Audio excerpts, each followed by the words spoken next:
Imagine a nation in crisis, calling upon its citizens to defend its very existence, yet some of its most ardent supporters were initially denied the opportunity to serve. It is a striking historical paradox, one that reveals much about the complex values and evolving principles of the time. Yes, African Americans absolutely did volunteer for Union Army service.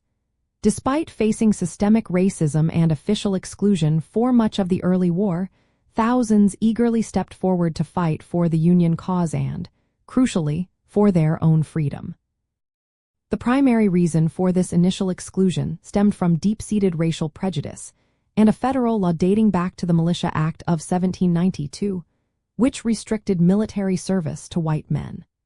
President Abraham Lincoln and many of his advisors were also concerned that arming black soldiers would alienate border states that remained in the Union but permitted slavery, and it could also provoke further unrest. However, the escalating human cost of the war and the strategic necessity of increasing manpower forced a reassessment of these policies. African Americans themselves played a pivotal role in changing these policies, actively campaigning for the right to fight.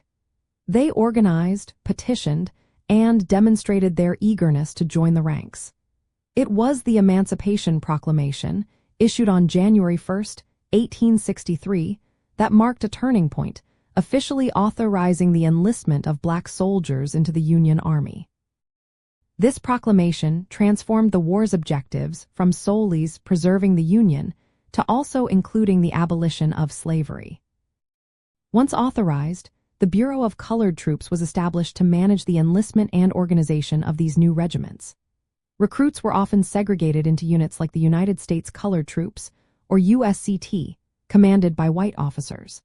Though they faced discrimination in pay and harsh conditions, their valor on the battlefield, demonstrated at places like Port Hudson and Fort Wagner, quickly dispelled many of the initial doubts about their fighting capabilities. By the war's end, approximately 180,000 African Americans served in the Union Army, making up about 10% of its total fighting force.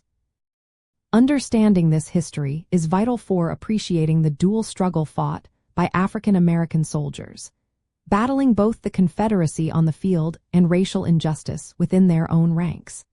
Their unwavering commitment to freedom and national unity fundamentally reshaped the course of the Civil War, helping to secure victory for the Union and laying foundational groundwork for future civil rights movements.